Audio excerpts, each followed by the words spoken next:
Okay, this morning's lecture is on the topic of modern monetary theory, the Austrian contribution. And it's in monetary theory that the Austrians diverge most from the mainstream.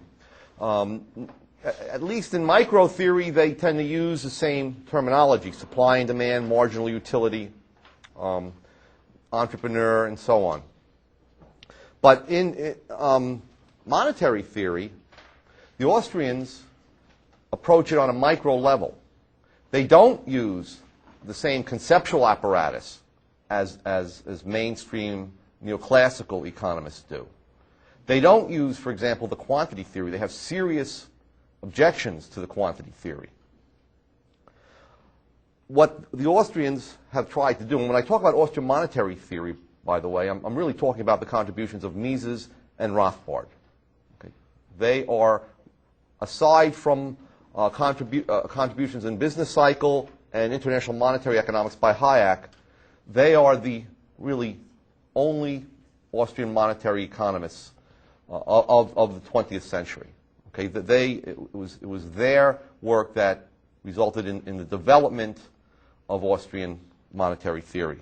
And remember, both Mises and Rothbard, to some extent, started their careers as monetary theorists. Mises' first book in economics was A Theory of Money and Credit, which was mistranslated, as Guido Hulsmann has informed us, and should have been translated as the theory of fiduciary media.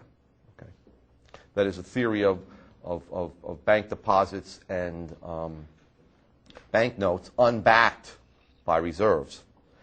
And Rothbard, one of his earliest books, or in this case a booklet, was on what has government done to our money, which I mentioned as a very, very, not just a primer on money, but a very important contribution to the theory of fiat money. Also, his America's Great Depression, which came out in the same year, is really applied monetary theory.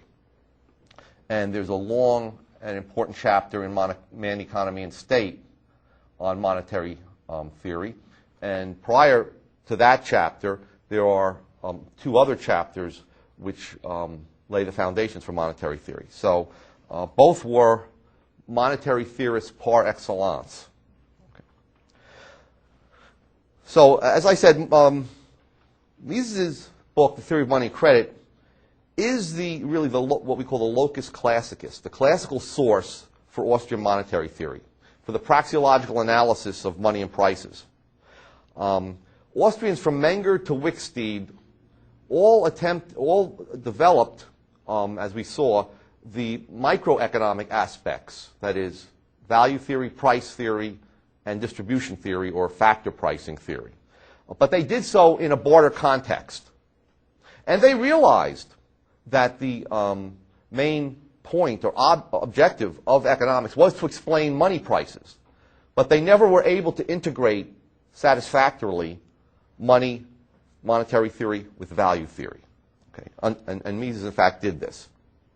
Now, after the marginalist revolution, there developed what was called the neoclassical dichotomy among the or it was called the classical dichotomy later on, but it was really the neoclassical dichotomy, which means a split, okay, by the non-Austrian economists. So if you look at non-Austrian textbooks of the late 19th century, early 20th century, you'll see that money is pushed to the end of the textbook in separate chapters, and the analysis uses different concepts. Doesn't use good old supply and demand. It uses macro, what was later come to be called macro concepts, such as the quantity theory. In this treatment of the non-Austrians, money was really treated like a veil. Okay, it's a veil that obscured the real processes of the economy. Okay, production was done with real factors of production. Exchange was really ultimately, even though we exchanged our labor services and our goods against money, production was the exchange ultimately of goods for goods or goods for services. Okay, money was only an intermediary and didn't affect the real processes unless it got out of order. Okay, if there was a rapid inflation or a hyperinflation, as it was in Germany, yes, then that could affect and distort the real processes of the economy. or if there was a sudden and unexpected deflation, as there was in the early 1930s, there could be problems with the real economy as a result. So that much was admitted. Okay? But it was an ad hoc explanation, okay? Because all along money was kept separately in the regular analysis. As I said, the typical approach was the quantity theory of Irving Fisher, which was written out as a very simple equation, the quantity equation, money times the velocity of circulation of money, the number of times that money turns over, the average unit of money turns over in a given year, will equal price. So very in a simplistic way, if the money supply is $100, and if on average those dollars are spent in transactions, let's say 5 times during the year, the velocity of circulation of money is therefore 5. And let's say that the good that's produced is pizzas, and so price of pizzas is 10. Well, then there would be 50 pizzas produced and sold on the market. Okay, so the side in which we have spending is $500 spent in the economy. That is a money supply of 100 that turns over on the average 5 times a year. So $500 spent per year. And the income received by the producers of, let's say, pizzas is the $10 per pizza times the 50 pizzas that are sold in this case. Okay. So it was a macro concept or a macro approach, okay, this quantity theory.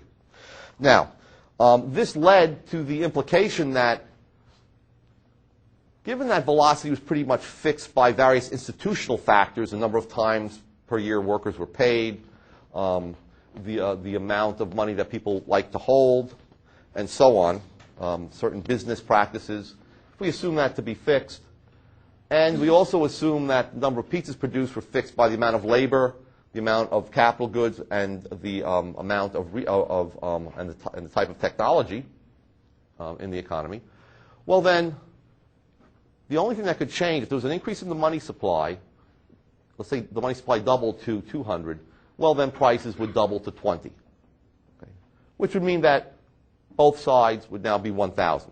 Okay? Doubling of the money supply would bring about an exact doubling of the price level. Or to put it more generally, a given percentage increase in the money supply would result in the same percentage increase in the price level. Okay, and that was how the value of money was explained, okay, and I'm simplifying tremendously here, by the non-Austrians. Okay. Now, Mises succeeded in repairing the split between monetary theory and value theory. Okay. And let's first start with what Mises sought to accomplish. Okay. He wanted to integrate theory of money into the overall framework of supply and demand, which for the Austrian meant that you had to explain demand and supply ultimately by marginal utility. You had to apply the theory of marginal utility to the explanation of why people held money, why people demanded money. Now, Menger and bohm-bawerk both made a start towards this, but neither developed any sort of complete theory. So let's start with what Mises saw as the definition of money. First of all, you have to have a definition of what the supply of money is. And Mises defined it theoretically, he took his definition from Menger, as the general medium of exchange. Okay, that was the primary function of money. The other functions that we hear about in our textbooks, the store of value, the standard of deferred payments, or we might say the unit of account, or store of value. All of those functions are derivative from the main function of the medium of exchange. Okay, so when we say it's a general medium of exchange, we mean that people routinely and universally accept money for the most precious items that they have, including their labor. So no one thinks twice about working for, let's say, $500, okay, even if they're paper dollars. Okay? We readily accept that because we have confidence that we can turn around and use those dollars to purchase the things that we have placed the highest values on. Okay. Now, generally, when Mises wrote, before he wrote, economists generally distinguished between banknotes and token coins on one hand, okay, and demand deposits and checking account balances on the other hand. They believed that banknotes and token coins were part of the money supply, but that demand deposits or checking account balances were not. Okay, so the money supply, before Mises wrote, was generally defined as consisting of the standard money, which was either gold or silver, plus banknotes that were denominated in fixed amounts of gold and silver, and any token coins that were issued. They did not consider checking accounts as part of the money supply, for the most part. Certainly Irving Fisher, who Milton Friedman referred to as the greatest economist that America has produced, did not consider checking accounts as part of the money supply, something that we do today, as every economist would include today. Okay? So Mises came up with a taxonomy of money. Okay? He based himself on Menger's essentialist approach. And he summed that approach up in the following way. He said, the greatest mistake that can be made in economic investigation is to fix attention on mere appearances and to fail to perceive the fundamental difference between things whose externals alone are similar, or to discriminate between fundamentally similar things whose externals alone are different.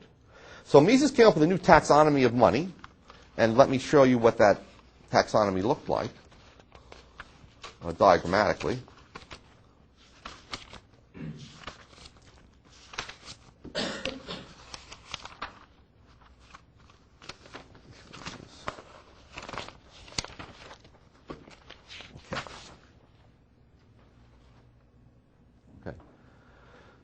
Mises started with what he called money in the narrow sense, which we might think about as cash. Okay?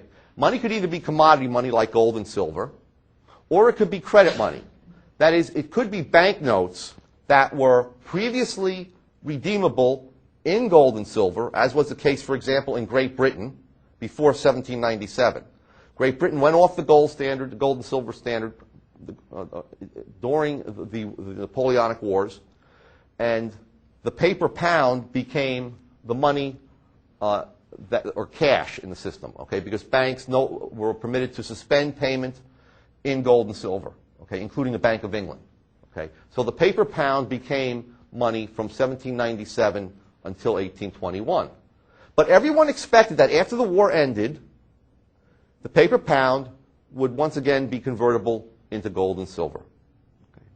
So, in the case of credit money, it's not just a supply and demand for the money that determines the value of money. We'll talk about that in more detail.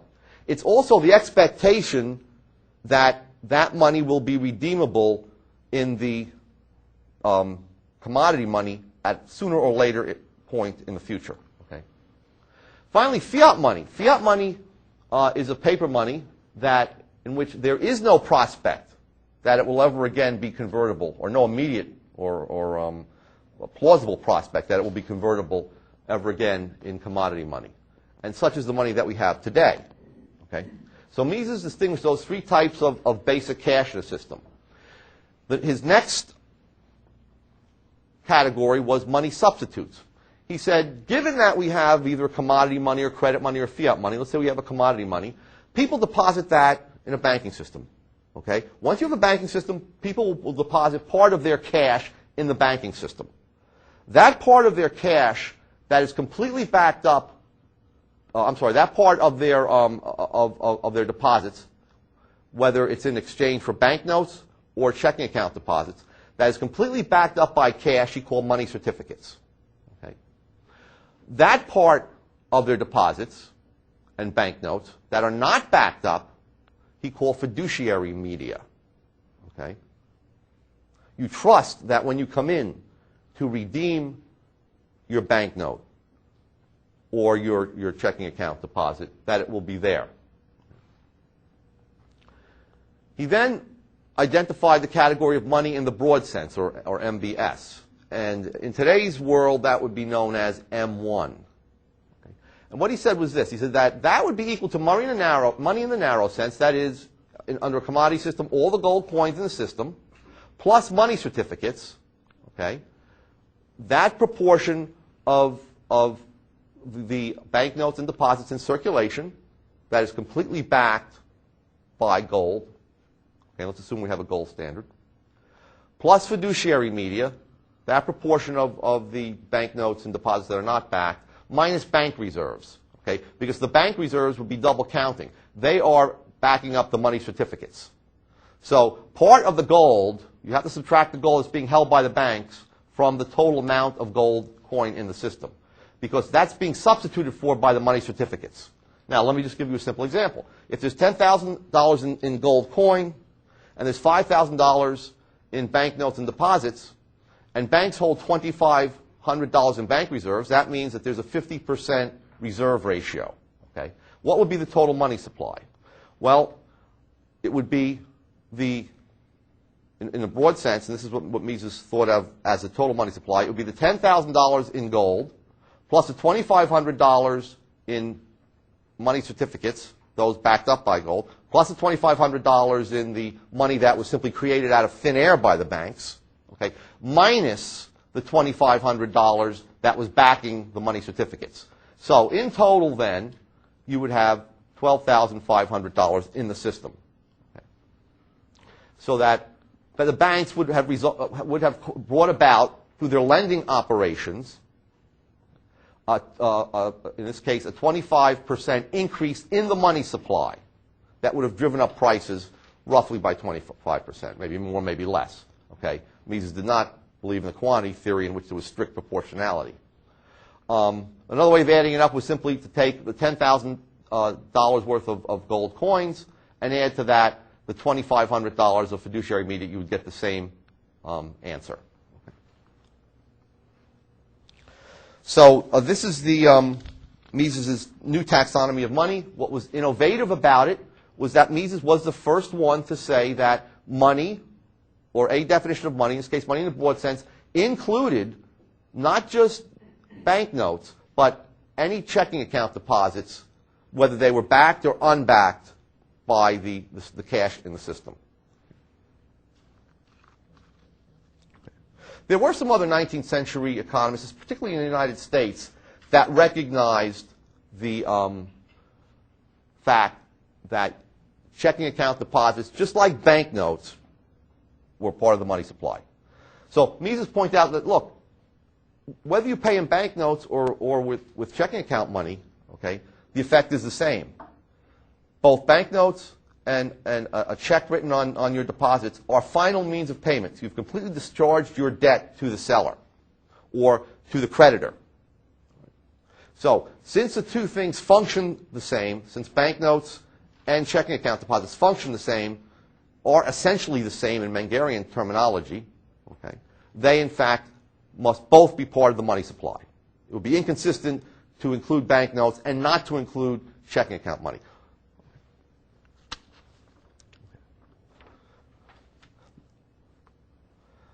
Now, what was interesting was that Mises classified most historical periods of paper money not as fiat money. Okay, he didn't consider it to be fiat money. He considered it to be credit money, because in his experience, every single period in which paper money developed, okay, whether it was during a war or during an emergency, always resulted in the currency being eventually redeemable again in gold or silver.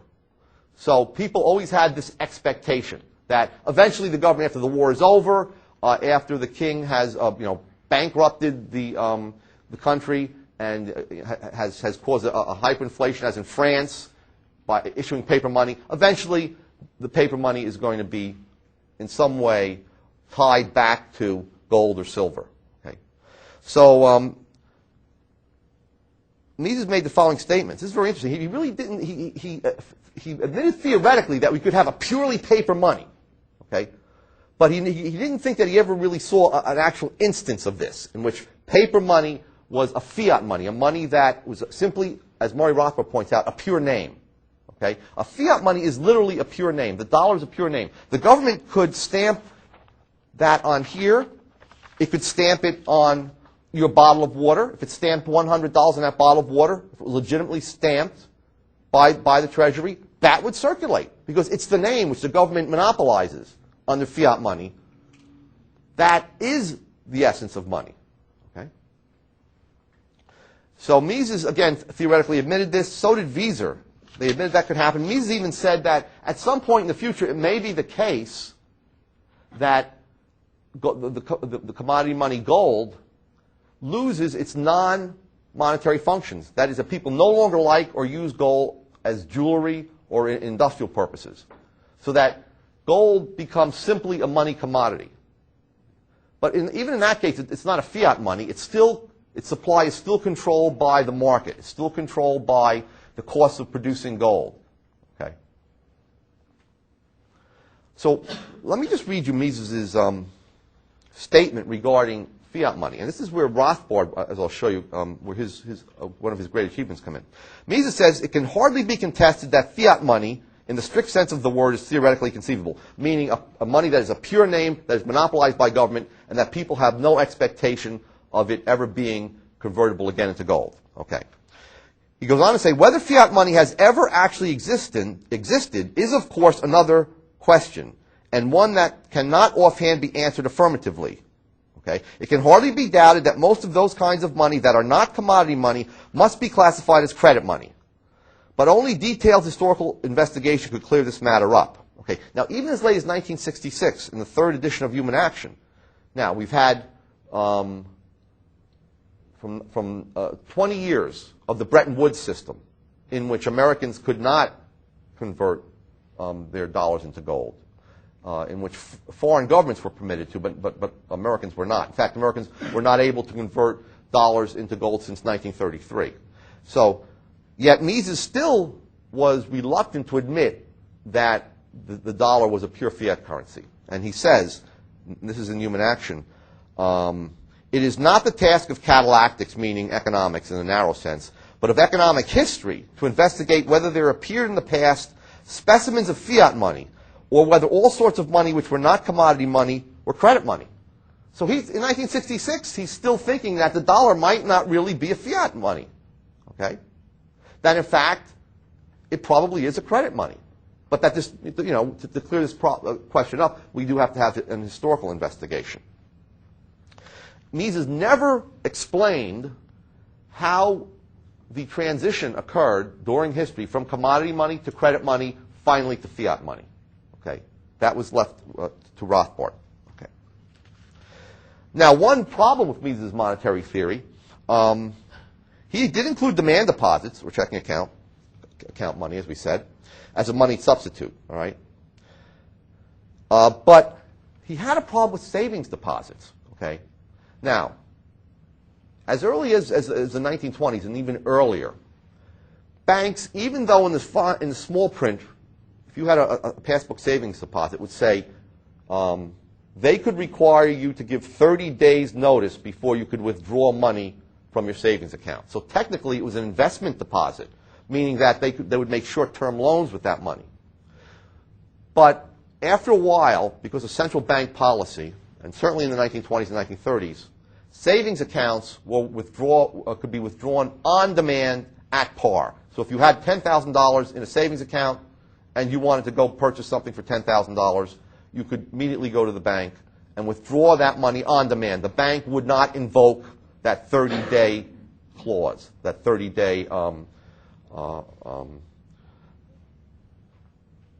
warning, okay, that you would have to give them that you wanted the money back.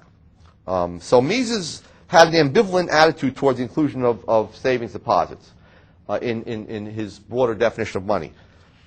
Okay, as early as 1924, he recognized that institutional developments had led banks to, quote, undertake the obligation to pay out small sums of savings deposits at any time without notice.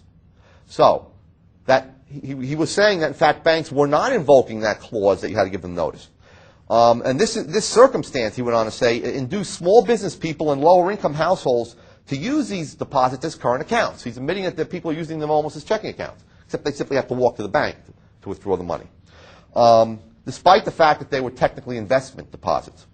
Thus, Mises implied that at least some portion of savings deposits, okay, functioned economically as money substitutes and should be included in the broad concept of money. Okay, at least he was implying that, because, as we said, small businesses and lower-income people were using them as everyday checking deposits. Now, the second thing, Mises did place much of the blame for the financial and exchange rate instability that occurred in the early 1930s on the widespread treatment of savings deposits as current money, okay, or as he would say, money substitutes. And he pointed out that this development was actively sought and encouraged by the banks. The banks wanted people to have confidence that they could take the money out of savings accounts at any time, because that would increase the amount of deposits they got, which could be loaned out, and it would increase their interest income. Right. And the central banks made sure that if any of these banks were unable to pay, okay, they were there to bail these banks out. Okay. In other words, they attempted, okay, though there wasn't any sort of a deposit insurance at this point, they attempted to ensure that the instantaneous convertibility of savings deposits, which the commercial banks promised to their customers, would actually be something that people believed in, okay, that people had trust in. So Mises points out that it wasn't hot money flowing from one country to the other, or capital flight in the 1930s, that added to the problem of the Great Depression. What he said was it was this attempt by both central banks and commercial banks to get people to use savings accounts as if they were checking accounts that caused a lot of the problems. So that when people began to fear that, for example, the Austrian bank, the Credit Anstalt, when that collapsed, there were many foreign firms and governments had deposits, savings deposits they were getting interest on, that they immediately pulled out, okay? And this made the financial situation more unstable than it already was, okay? Now, despite this brilliant analysis of savings deposits, okay, and how they had come to operate as part of the money supply, Mises pulled back from including them in the money supply. So in 1966, in the third edition, he referred to them, at one point, he referred to them as demand deposits not subject to check, but then inconsistently denied that they were money substitutes.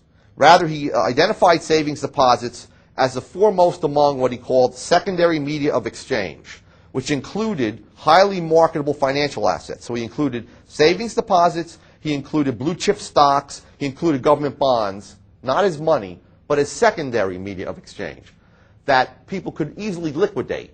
Okay, so if you needed cash for a current purpose, you could sell your IBM stock, or you could sell your government treasury bill pretty quickly for actual cash.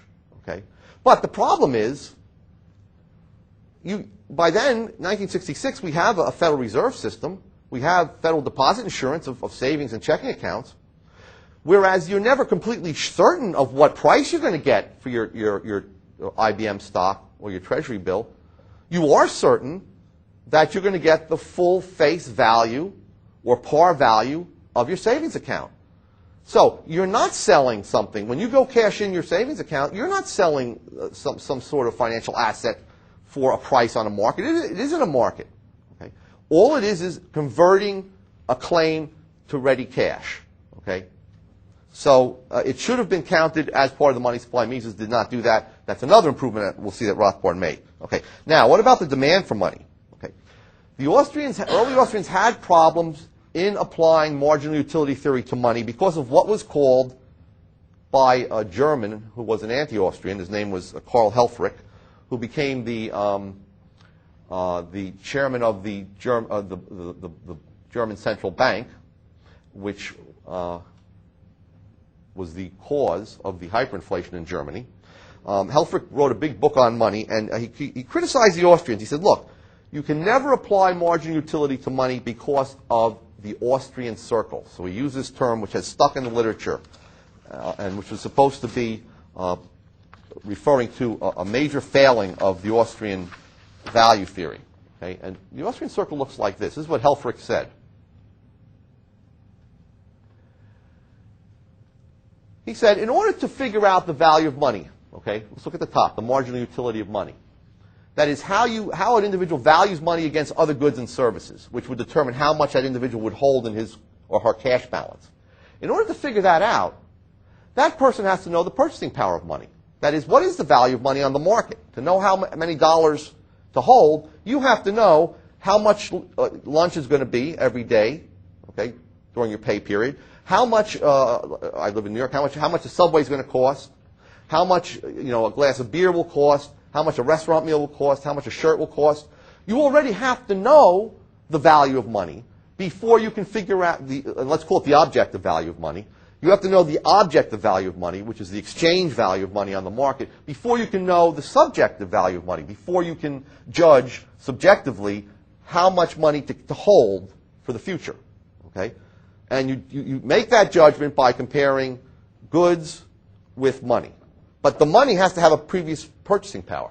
So he went on to say, the marginal utility of money then does determine the demand for money, okay, how much money people want to hold, which, given the supply of money, the demand and supply determines the purchasing power of money, which in turn determines the marginal utility of money. So what he was saying was that, all the Austrians were saying was that the purchasing power of money determined the purchasing power of money, indirectly. So it was a circle, which could not be broken. Okay. Once again, you have to know what prices are before you know how many of these pieces of paper, which we call a dollar, that you want to hold, okay, in your wallet, in your checking account, in your savings account. Okay? Because if prices were lower, you would want to hold fewer of these dollars. Okay? Because you could purchase more with each one. If prices were higher, you would want to hold more of these dollars. That each single dollar would have a lower value to you, and you would want to hold more purchasing power. Okay, in any case, that was the Austrian circle. Now, how did Mises get out of the Austrian circle? He got out of it through something that we call the regression theorem. Let me write that here.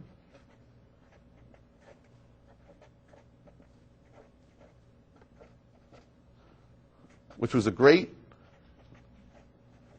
theoretical breakthrough. Okay.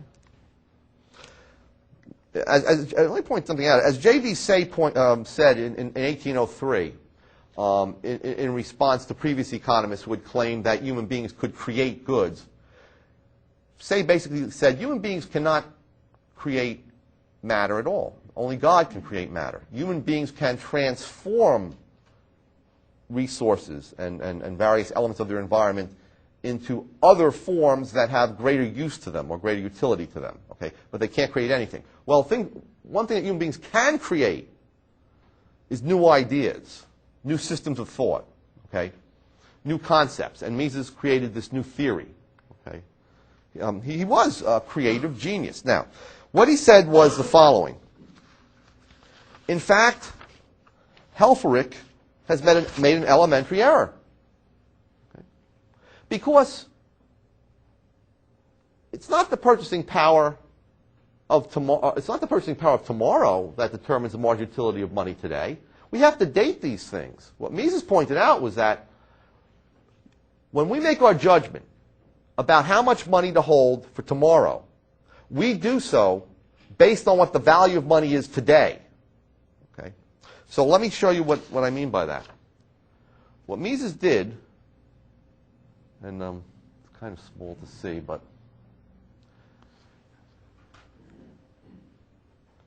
the purchasing power of money in time t0, okay, which is today, or let's put it this way, I have the arrows going in the opposite direction, meaning that the amount of money that you'll demand today, okay, so the monetary demand depends on what the purchasing power of money was today, all right? So you see the prices around you, you determine the value of money, the marginal utility of money, and so on. Actually, let me, because I have these arrows going backwards. Let's start here. Okay. Let's start to the right. Okay. The supply and demand for money yesterday, t minus 1, determines what the purchasing power of money was yesterday. Okay. So the supply and demand determines what the purchasing power of money was yesterday. Now, today, what you do then is you look at prices yesterday, okay, before you go into the market, and you determine, based on how much a dollar can purchase, how many dollars you want to hold and how many dollars you want to spend. Okay, so you determine the marginal utility of money, the value of a dollar in relation to other goods and services. That, in turn, determines today's demand for money. Okay? And given the supply of money, either, let's say, under a gold standard, supply and demand determines today's purchasing power of money. So we're not saying that the purchasing power of money determines the purchasing power of money. We're saying that there is a human judgment and choice being made. Human beings are looking back at yesterday's purchasing power. There's always a pre-existing set of prices, of money prices. You look at those prices, you determine the purchasing power of money. You know what money can exchange for on the market yesterday. And you might make a judgment about what it will be tomorrow, but it's always based on what it was yesterday. And then you determine subjectively how many units of money to hold, which determines your demand for money. And we'll talk more about the holding money and so on. And that, in conjunction with the supply of money, will determine today's purchasing power of money. At the end of the market day, there will be certain prices that have emerged that will be different from yesterday's. So the following day, you will do the same thing. Okay? You look at, tomorrow, you look at what today's prices were, determine the marginal utility of money, which will determine your demand for money, and given the supply, that will determine a new purchasing power of money. Now, the second objection that came up was, well, all Mises has done is come up with a regressus ad infinitum in Latin.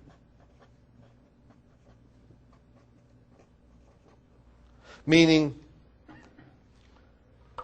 we explain the value of money by continually going back in time and never, ever ultimately explaining where the purchasing power of money came from initially. Okay? So it regresses infinitely back in time. Well, Mises pointed out, well, that's not true, because, in fact, the regression theorem tells us that the value of money emerged the day after barter ended. That if you go back again to the last day of barter, okay, when people were only using gold, let's say, for ornamental purposes, for jewelry, for rituals, and so on. Okay. Then it was simply the marginal utility of gold on the last day of barter, and you can't really see it there, but I have that as T minus N minus 1. In other words, let's say we've had N days of a monetary economy. Well, the day before, T minus N minus 1, the day before the monetary economy started, on that day, the value of gold, okay, the marginal utility of gold, was determined at that moment by the uses of gold, just like any other good. Okay, so when we go out and if today you purchase a Wendy's hamburger, your demand for that hamburger, your decision to purchase that hamburger, depends on your value scale at that moment. There is no temporal component in determining the marginal utility of any other good except money. So gold was determined, the value of gold was determined on the last day of barter, by the subjective value, which gave rise to demand for gold, and given the supply of gold in the system, you had a price of gold. The price of gold under barter was in terms of every other good that it exchanged for. So, on the first day in which someone said, you know what, everybody in the society accepts gold or uses gold directly, and therefore I'm going to exchange my goods for gold, not because I want to use gold directly, but because I want to go and buy wheat, or I want to go and buy a plow. Okay? At that point, then, people can take gold and demand it as money because there is a pre-existing purchasing power under barter. Okay? So it does come to a close. It is not a regressus ad infinitum. Okay? The value of money can be traced back, the temporal element in determining the value of money can be traced back to the last day of barter. Okay. Now, a general equilibrium economist who we talked about yesterday, John Hicks, satirized Mises' explanation his regression theorem and said that, well, then money becomes the ghost of gold, according to von Mises. Okay? And he meant to be sarcastic. Well, money's not the ghost of gold, but it's certainly, the fiat money that we have today has a connection to gold. The paper dollar, despite what Hicks said, would never have come onto the market or arisen spontaneously on the market, or even it couldn't be forced into existence by governments either, because people would not know what the value of a paper dollar was.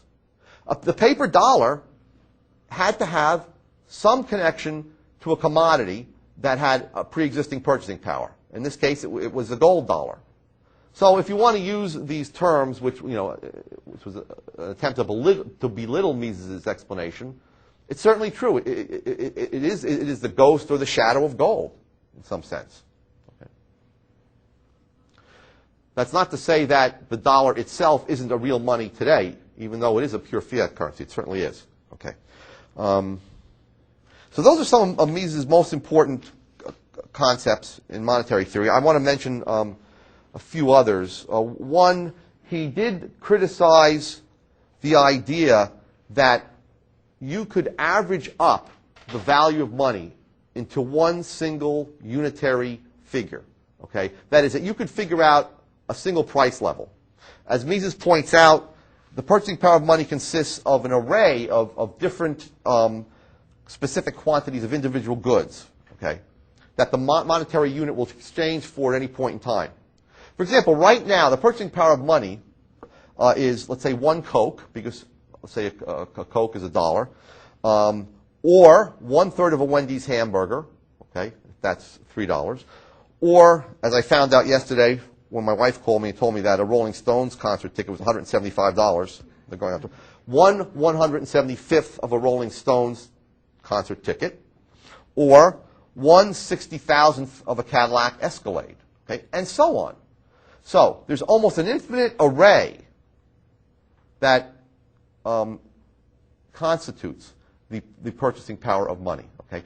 And since those are all heterogeneous goods, you cannot add up and average out that array into a single price index, as all modern economists attempt to do, and which really was a method of approach that began with Fisher. And I won't go into details, but Mises has some very interesting critiques, or very, very interesting criticisms of Fisher's concept. Okay. What I do want to point out is that Mises makes a very interesting comment in the in Human Action. Mises pointed out that there are many different ways, and they're all arbitrary, and we see how the Fed is continually changing the consumer price index to make inflation look less bad, okay? And Mises pointed out the following. A judicious housewife knows much more about price changes as far as they affect her own household than the statistical averages can tell. She has little use for computations disregarding changes both in quality and in the amount of goods which she is able or permitted to buy at the prices entering into the computation. If she measures the changes for her personal appreciation by taking prices of only 2 or 3 commodities as a yardstick, she is no less scientific and no more arbitrary than the sophisticated mathematicians in choosing their methods for manipulating the data of the market. And we saw back in the mid-90s, they took out the price of houses and they put in rents because of the housing bubble. Price of housing was rising at a much higher level because of low interest rates, or a much higher rate than rents were. So it made the consumer price index look better from the point of view of inflation.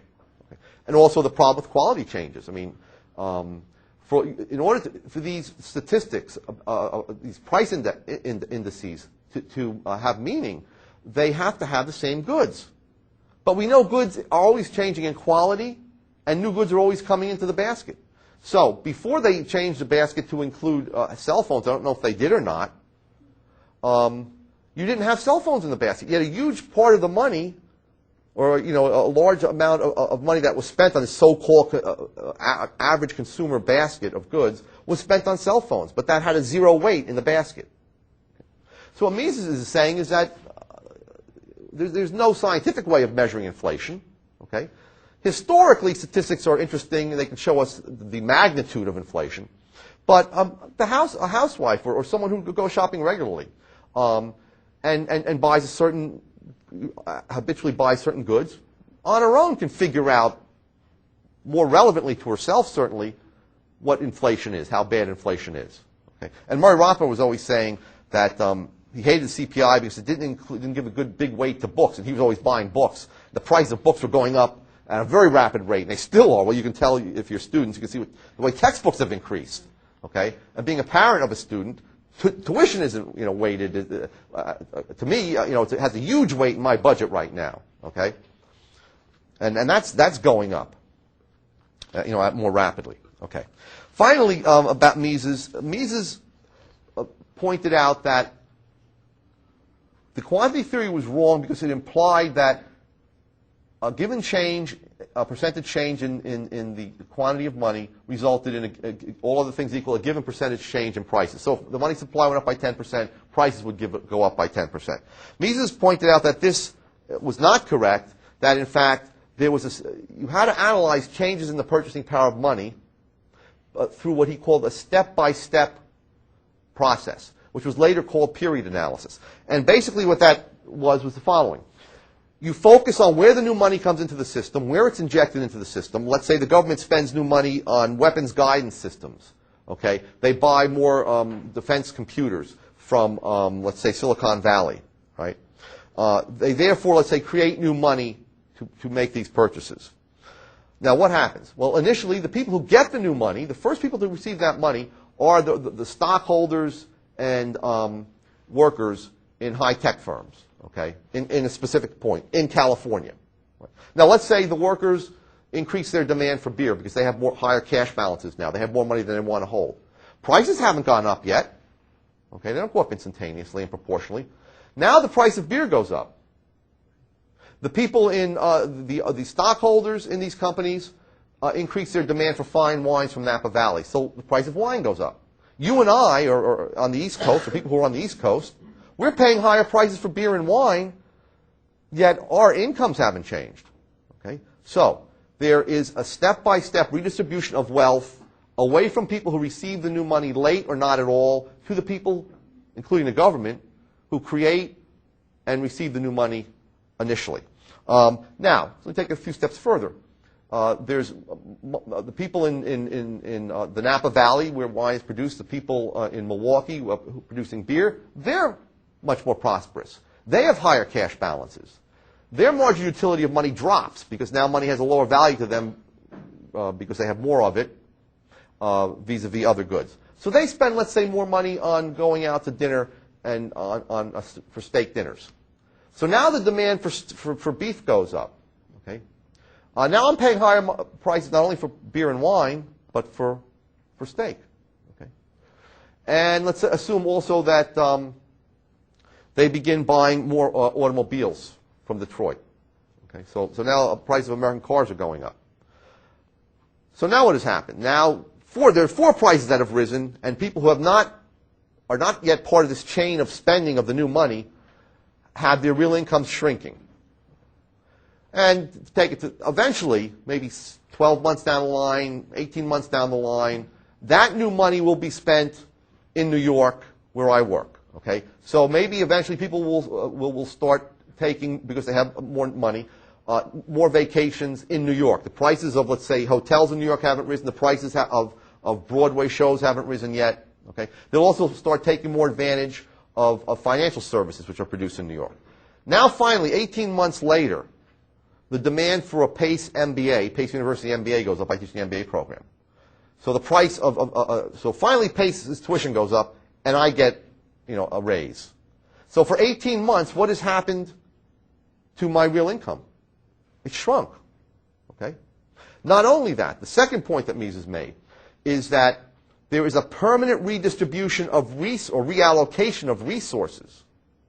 In other words, the people that gain, the people that are the early receivers of the new money, demand different things than the people that are the late receivers of the money or people on fixed incomes. So because income has been redistributed and wealth has been redistributed to them, the structure of demand in the economy changes. So let's say retired people on fixed incomes in Florida find that, their wealth is permanently reduced and their incomes are permanently reduced. They never get any of that new money. So what you'll see then is possibly condominiums in Florida actually falling in price, okay, even though there's a general inflation in the economy. Because the people that demand those things have suffered a loss in real income. And as Mises points out, money therefore is non-neutral. That is, increasing the money supply will not increase all prices proportionally and instantaneously. It takes time for prices for the purchasing power of money to adjust to a change in the money supply, number one. And number two, when it does adjust, it adjusts unevenly. So at the end of the whole process, certain prices will have risen by, let's say, 15%. Other prices may have risen only by 3%. And some prices may have actually fallen. With the implication that resources then will move into those areas that have higher prices and higher profits, and away from areas in which profits did not increase or actually fell, or where there were losses. So there'll be a readjustment of real resources as a result of the change in the money supply. And if this wasn't the case, Mises points out, then why would anybody inflate? Why would a government ever inflate if, as soon as you created new money, all prices went up proportionally? Okay? There'll be no reason for inflation. It's precisely because money is non-neutral that governments are lured into inflation to inflate the money supply, or their central banks. Now, by the way, in current monetary theory, there's a difference made between what happens in the short run and what happens in the long run. In the short run, they admit that money is non-neutral, not in the Austrian sense of percolating or rippling through the economy at a different speed and affecting prices at different times, but in the sense, in some sort of Keynesian sense. Okay, that is, if you increase the money supply, you're going to cause for a while an increase in output, and then later on prices will adjust, and the output will go back to its natural level. But in the long run, they still believe, as in the naive quantity theory, that if you increase the money supply by 10%, eventually, in the long run, all other things equal, all prices will eventually rise by 10%. Okay, which is it's crazy. Okay, and it was Mises who developed, and Mises alone was responsible for this step-by-step analysis, or what's sometimes called process analysis or a period analysis. And by the way, no matter how quickly people spend their money, there's still a sequence in which people receive the money. Okay? So even if the whole thing happened in a day, it doesn't matter how quickly it happens. Whether it happens over 18 months or one day, it still happens in a sequence. That is, some people get the money first, spend it before prices have risen, they gain. The people that get the money at the end of the day, after most prices have risen and most of the money has been spent, are the ones that suffer. Because there's been some criticisms of Austrian economics, of Mises' analysis to the effect that, well, in today's world where money can be spent instantaneously, you can spend on the internet and so on, well, all prices go up very rapidly. Even if they do all go up very rapidly, they still go up one after the other. It's still a step-by-step process, and that's important. Okay, let's talk a little bit about Rothbard now and his contributions to Austrian monetary theory. He developed the theory of how fiat money comes about, and that's done, as I said, in this small booklet, What Has Government Done to Our Money?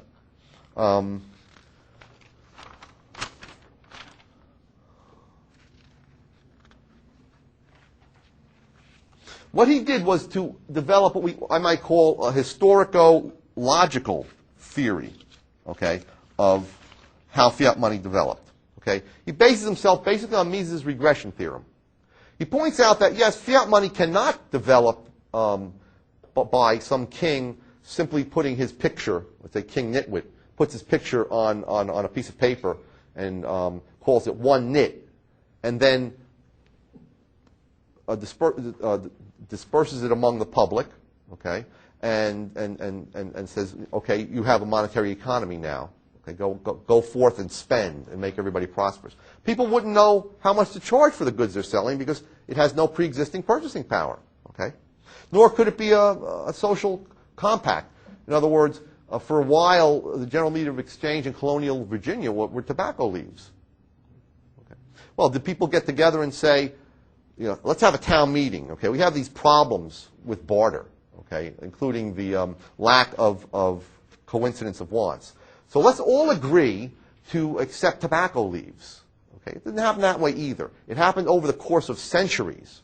Okay, that gold and silver emerged as the general media of exchange. Okay, and then eventually, towards the end of the 18th century, gold became the 19th century. Gold became the general medium of exchange. Okay, though government may have had something to do with driving silver out. Okay, that still has to be explored. Okay. Now, what Rothbard did was to look back in history. Okay, it was more sociology than specific history. And what he said was generally what happened was this: initially, you had a gold standard. The king saw that one way of increasing his revenues was to monopolize the mint. So he took over the function of minting money. Okay? He took that function over and he charged a monopoly price. That's called seigniorage. Okay? That's a monopoly price for the minting of money.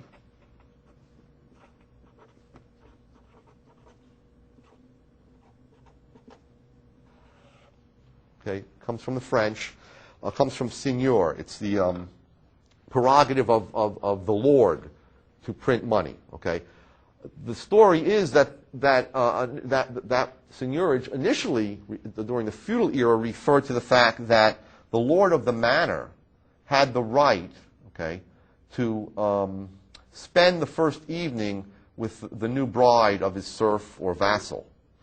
He didn't actually do that. He would allow the vassal to buy his way out with a certain sum of money. Okay, so in some sense, when government inflates, we get the same thing being done to us. Won't get any more explicit than that.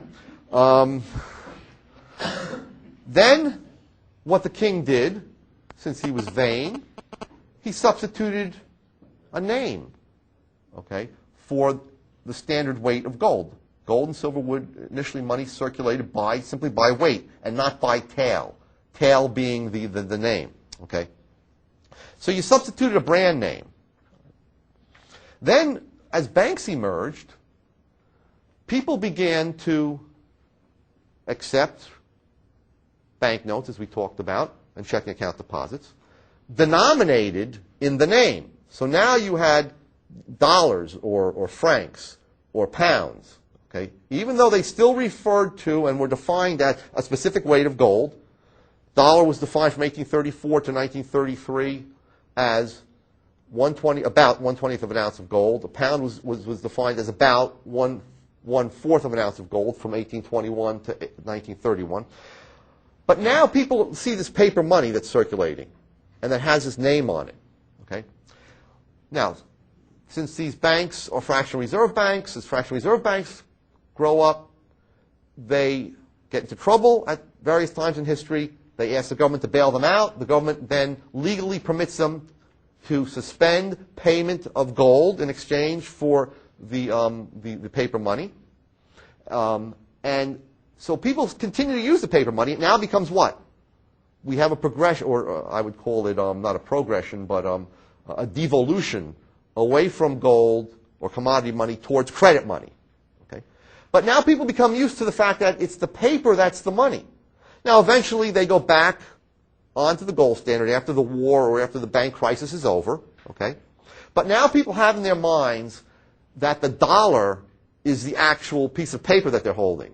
And the gold somehow is backing it up. Okay? Governments encourage this by setting up a central bank, okay, which issues its own paper money. The Bank of England issued its own paper money, which is backed up by gold, and it's defined as a weight of gold. But now that they even have more confidence in banks, because look, we have the full faith and credit of the British government behind these notes. So that causes people to furthers their belief that it's the paper that's the actual money. Okay? And the commercial banks begin holding the central bank notes okay, which themselves are convertible into gold, but they begin holding those notes as reserves. So when you cash a check, you don't get the gold, you get the paper pound notes issued by the Bank of England, okay, which does promise to convert that into a fourth of an ounce of gold, okay, approximately for every 1 pound note, okay. Going further, Rothbard points out that then governments begin implementing a gold bullion standard, meaning that, before that, they begin to centralize the gold reserves. They tell the banks, look, give us all the gold, we'll keep them in our vaults, you just keep our paper notes, okay? So they centralize the gold reserves. Then they begin to convert their notes into only gold bullion, big bars of gold, okay? They encourage people to use their notes or checking accounts at the commercial banks for everyday transactions. So gold coin stops, the circulation of gold coins diminishes, okay? And you just see paper money. So now the gold coin is all locked up in the vaults, and for the most part, it's people, big businesses involved in international trade that will convert the notes into big bars of gold bullion that are not convenient for everyday transactions, but they are convenient for shipping back and forth during, for purposes of settling international trade balances. Right. Then the government, after bank failures, the government come up with a deposit insurance. Okay. So now people know that, look, that dollar is as good as, as an ounce of gold, right? Finally, the governments during war go off the gold standard. So during the Civil War, the U.S. goes off the gold standard. During the Napoleonic Wars, as I said, the British government, the Bank of England goes off the gold standard. Again, people don't like this, but they believe that they're going to go back to the gold standard after the emergency passes, after the war is over. Right, so finally, we have World War II comes along. World War I, all belligerents went off the gold standard, including the U.S. when it entered the war. So people are now very, very used to, in the 1920s, 1930s, they're used to money as paper money. Okay? They still have faith in it because it's backed by gold, because they believe that this gold is all in a vault, somewhere in the central bank, and the government's guarding it, rigorously. Okay. So what finally happens then? What happens under World War II? In World War II, we go off the gold standard. Britain goes off the gold standard in 31. We go off in 33. France goes off in 36. And the war ends. People still have expectations. Even Mises had expectations, right, that we would go back onto the gold standard. What they do is they set up a phony gold standard. Okay, a gold standard in which, as it was hammered out at Bretton Woods, okay, by the various Allied powers, Great Britain, the U.S., France, so on, under this Bretton Woods system, only the U.S. dollar was convertible into gold at the rate of $35 per ounce. Oh, that's the other point. They also devalue. So even though gold was defined for about 100 years, or the dollar was defined for about 100 years as 1/20th of an ounce of gold, in 1933, it's devalued and made less than 1/30th of an ounce of gold. In other words, the price of gold has changed. So you act as if it's the paper that's the money, and that you're changing the price of the gold, which is sort of just what backs up the money. It's not the true money itself. So as you devalue, people begin looking. The paper dollar contains less and less gold, let's say, or the paper pound contains less and less gold. Okay. So that's something else that acclimates people to thinking of paper money as the actual money, and not just as simply the receipt for gold, okay, which in fact is what it was under a commodity standard. So the phony gold standard set up, as Rothbard points out, dollars convertible into gold, but not to U.S. citizens. U.S. citizens aren't even allowed to own gold from 1933 until 1976, okay, let alone convert their dollars into gold. Only foreign governmental institutions, foreign treasuries, or foreign central banks can convert dollars into gold. So by the mid-60s, the U.S. is inflating like mad because foreign governments have backed their currencies by the dollar. because the dollar is as good as gold. Okay? The U.S. government has solemnly promised in 1946 to convert all dollars held by foreign governments into gold. All right. Now, that was back when the U.S. government had most of the gold in the world. We had a stockpile of gold of over $25 billion worth at the rate of $35 per ounce. There was something like maybe $12 billion held by foreign governments.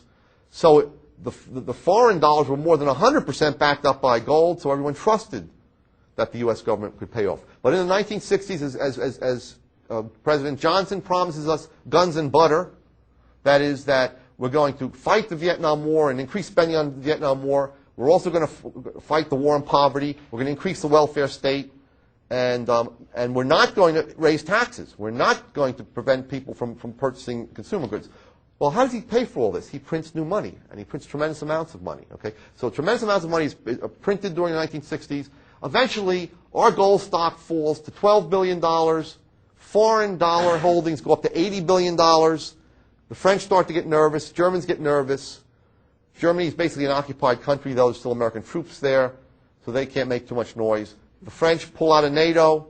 They form their own nuclear force, okay, independent of NATO, so that the U.S. can't blackmail them, because the U.S. was saying, well, you know, we'll pay your dollar liabilities in gold, but you know we're going to have to remove our nuclear umbrella, okay, against the so in order and it was Mises' follower and friend Jacques Rueff who pushed de Gaulle to force the U.S. to convert dollars into gold, which was a great thing. The U.S. really couldn't do it.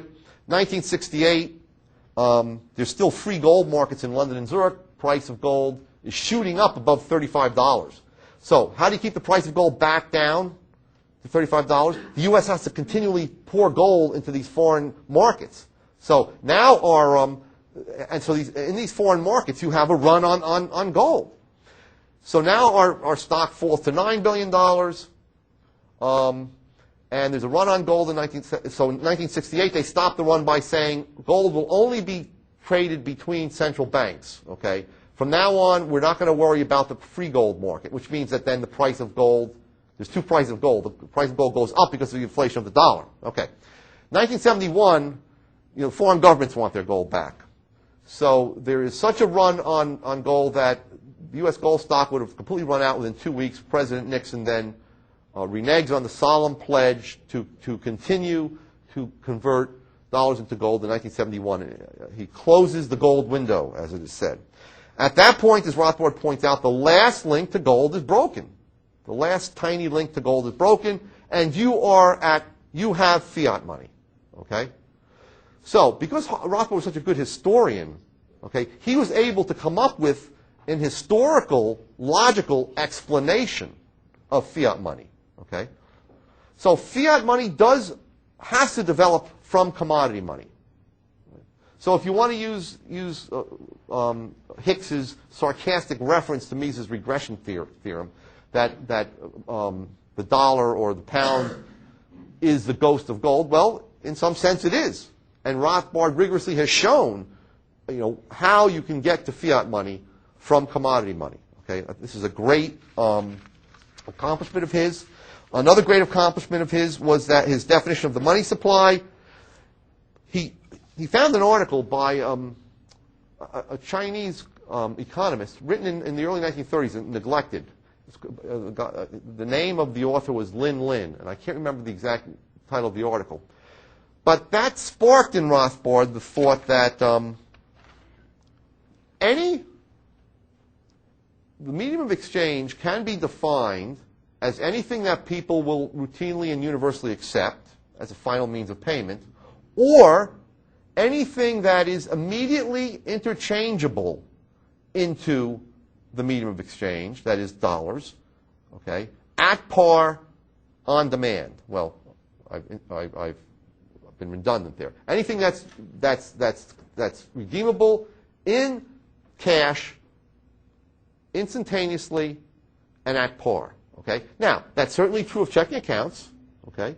You can instantaneously redeem your checking account deposits by writing a check to a third party, or by going down yourself and cashing a check and withdrawing the money from your checking account. But Rothbard pointed out, and this is Lin's point, The same was true of savings accounts. You could immediately transfer them into, especially with ATM machines today, savings accounts can be transferred into checking accounts. Or you can immediately withdraw the money, especially with ATM machines, you don't even have to walk to the bank, from your savings account. Okay. So Rothbard said since savings accounts are functionally identical with checking accounts and are in fact immediately interchangeable into checking accounts or into cash on demand at par meaning that for every dollar that you have on the books in your checking account, you can get a full dollar out. Okay. So Rothbard, in his book, first develops this definition of the money supply in America's Great Depression, then writes an article in 1976 defending it on the Austrian theory of the Austrian definition of the money supply. Okay, it's in a book in 1976. So Rothbard then actually goes further and he points out not only are savings accounts immediately instantaneously redeemable in dollars, in readily spendable dollars, but so are savings bonds. You know those bonds you were given when you were younger that are issued by the Treasury, they're government savings bonds. Well, basically they're claims, immediately redeemable claims against the Treasury. After 6 months, even though they have a 9-year maturity, after 6 months, you can redeem them without losing any interest, with interest, at any bank or at the Treasury. Okay? So even though their formal maturity was 9 years or 7 years, I don't remember what it was, you paid $50, you got a $25 bond. You got the accrued interest, okay, even redeeming them before maturity. So the stock of savings bonds was included. Okay? He also included 2 items that used to be in the money supply but were dropped out after World War II for some reason. Government deposits. In other words, government deposits that governments held at commercial banks and that the U.S. government held at commercial banks and at the Fed. Now they're not included in the money supply. Okay? But Rothbard pointed out that they're no different than any other demand deposit. They can be spent at any time by the government. So that was included. And he included, which again was dropped out, foreign government deposits held at U.S. banks. Okay? Dollar deposits held by foreign governments and foreign central banks at U.S. banks. Okay. So he took Mises' definition of money to its logical conclusion. Okay? The money supply consists of the general medium of exchange. And the general medium of exchange is any asset that can be readily spent or that is immediately redeemable at par into an asset that can be readily spent. Okay? So this was a great advance in theory of the money supply. Well, there's a few other things that he added to monetary theory. His theory of the demand for money, I just might mention that last. In it, what Rothbard did was to show that there was really 2 components to the demand for money. And he took the following. He said, look, the overall demand for money is equal to what he called the exchange demand for money plus the reservation demand for money. Okay. So there's 2 ways of demanding money according to Rothbard. The first is the exchange demand for money. Anytime you sell anything, you are demanding money. Okay, so when you go to work, you are selling your labor services in exchange for money. That's a representation, or that's an instance of the exchange demand for money. So we're always looking, when you talk about the market for money, we're looking at it from we're reversing things. Okay, you are buying money. When you buy apples, you demand apples. Okay, going out and purchasing apples or steak or something is a reflection of your demand for that thing. The same thing is true with buying money. When you work or if you sell your used car to someone, you are selling something in exchange for money. You are demanding money. That's the exchange demand. The main part of the exchange demand for money comes from the supply of goods and services every year in the U.S. economy. Okay. So as the economy becomes more productive, as we have so-called economic growth, if you want to use that biological metaphor, which is really not a good metaphor, you have an increase in the exchange demand for money. As population increases and more people go to work As a labor, the demand for money is increasing. People demand more money. Okay. Now, this is also called the pre-income demand for money. So, what happens is that when your demand is exercised through going to work. Okay. Now you've gotten your paycheck. Do you hold all that money? You keep it and just keep piling it up? No. You take some of it and you spend it on goods and services, depending on the margin utility of money versus other goods and services. Okay? But you do hold some in your checking accounts. You don't spend all the money that you get when you exchange other goods and services for. You don't immediately spend all your money. You hold some. Okay, right now, all of us are exercising a reservation demand for money. Right now, by not rushing out and purchasing various items, we are holding in our wallets and our checking accounts a certain sum of money, each one of us. That constitutes a reservation demand for money. Okay. So, during any period of time, the demand for money consists of, and for the fellows here, I'm going to give a presentation presenting a paper I'm working on, going further into detail about this.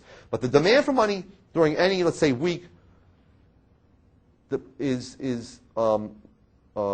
refers to the following: the amount of money that people receive for selling things, okay, which is simply the amount of money that's spent on goods and services, but we're looking at it from the other side, plus the amount of money that is held off the market by people, okay, in their pockets. So, for example, if there's $1,000, if we're a small community, and in total, let's say we have in total $10,000, and we purchase at market clearing prices $7,000 worth of goods and services, including labor services. Okay, so people sell $7,000 worth of goods. They have exercised an exchange demand for money and received $7,000. But if $7,000 was spent, the other $3,000 was held in people's cash balances. Why would people do that? Well, for spending in the future, for medical emergencies, for opportunities for good sales or investments that they may find. Okay, so there's both an exchange demand and a reservation demand for money. That's a Rothbardian, an important Rothbardian innovation. Okay, and one thing that it leads to, by the way, is to realize that the natural tendency of prices in the free market economy is to fall, because in a free market economy where you have a commodity money, which tends to be naturally scarce and therefore to increase at a very slow rate over time, where you have capital accumulation, the exchange demand for money increases tremendously. Okay? So, if the supply of gold is fixed or increasing very slowly, and the demand for money is increasing because of the increase in supplies of goods and services, you're going to get a naturally falling price level, which is what we had during World War II. It was what we had during the 19th century. Okay? Prices in 1896 were as low as they were in 1812, or maybe even a little bit lower. Then there was new discoveries of gold, and prices rose from 1896 to 1913, and people call that the Great Inflation. Prices rose by 13% from 1896 to 1913. That's not 13% per year, but less than 1% per year. And people thought that, this is a great inflation. Okay? Imagine that. Okay? But by 1913, prices were then maybe just as high as they were in 1812 or something. Okay? So, the natural tendency is, as we see in those high-tech industries in which we've had tremendous technological improvement, for prices to fall. Okay? Despite the fact that the Fed has been inflating like mad during the late 1980s and 1990s in terms of increasing the money supply, the prices of computers have come down tremendously because technological progress and capital investment in the computer industry has been so great that the exchange demand for money on the part of people in that industry has increased more than the supply of money. Okay? And if you think about it, if you go back to right before World War II, a Model T Ford cost you about $350. Men's suits was something like $20. Okay, an ounce of gold was $20. Okay? Well, if you look at things today in terms of paper money, you know, a middle-class automobile is $20,000, let's say. A good men's suit is somewhere, you know, or a decent man's suit is between $300 and $400. Okay?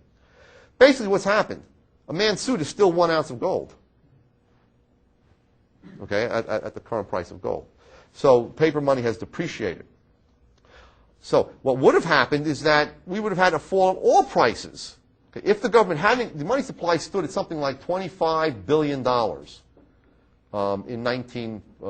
right before the Fed came into existence in 1914. I think it was 25 billion. In any case, what does it say? M1, which is a narrow definition, Austrians would have a broad, but let's just take M1. M1 is $1 trillion. So the government has increased the money supply many, many times over, and that's what has prevented a fall in prices. We would have had extremely low prices in dollars if the government, if the Fed hadn't come into existence and inflated the money supply.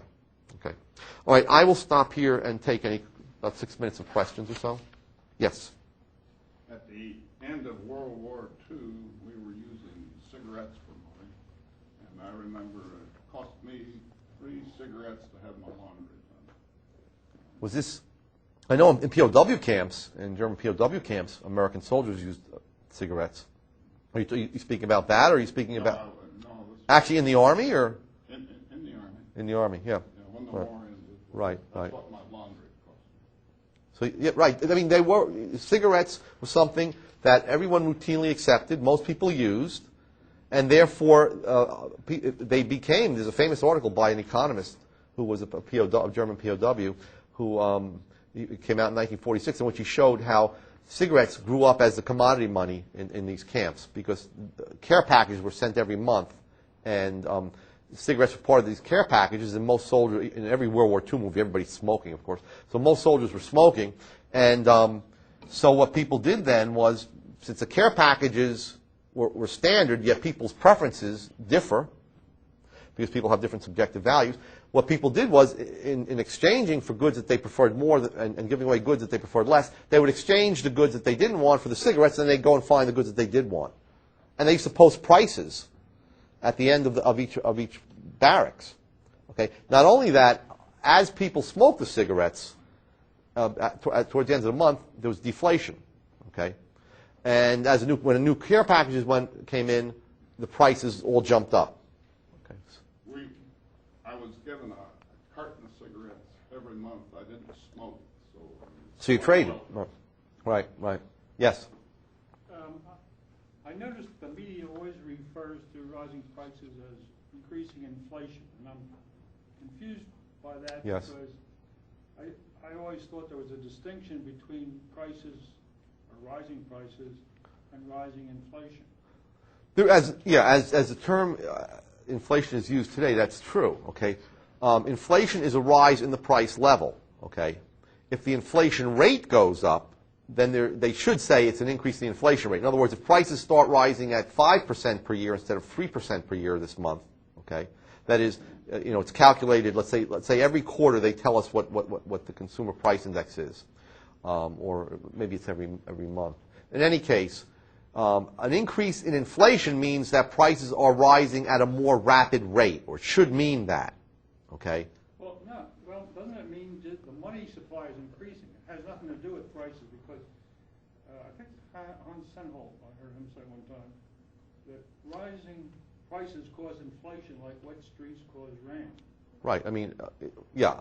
In other words, the rising column of mercury in a thermometer causes, in the same sense, causes a fever. Okay. It's obviously something else that's causing the rising column of mercury in the thermometer that you're using to take your temperature. So, I guess your question then is different. What you want to do is you want to go back to the earlier definition of inflation as a change in the money supply. But remember, definitions are arbitrary in science, and we define things in a way so that they are expedient, and so they allow us to clearly get our concepts across to one another as economists and to the public. And you are absolutely right. Defining inflation as rising prices hides a lot of things.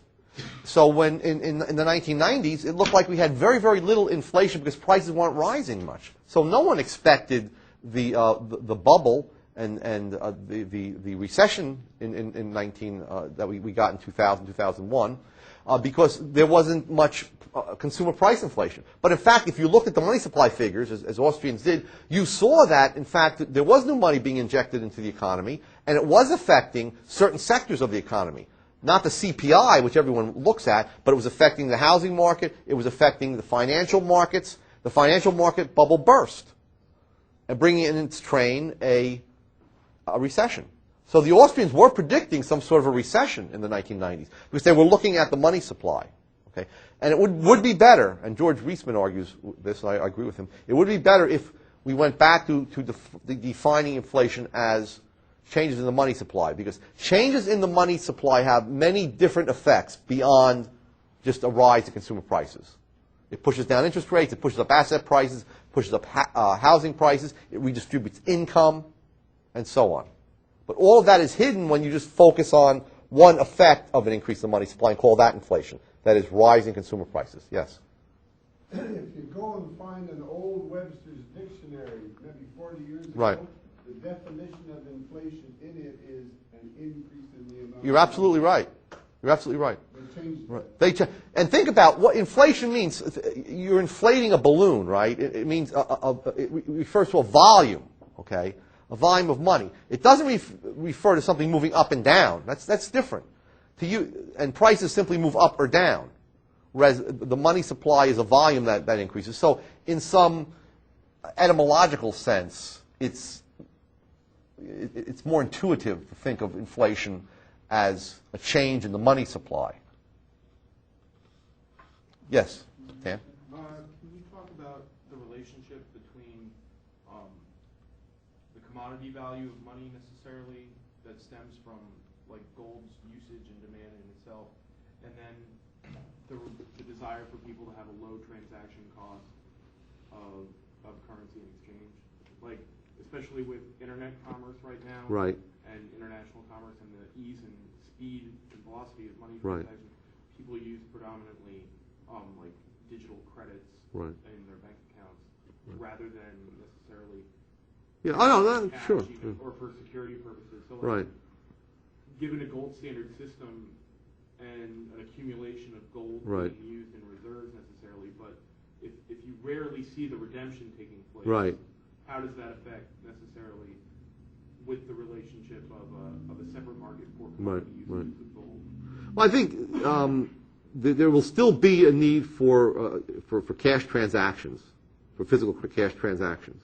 And Mises always stressed that we should have gold coins in circulation.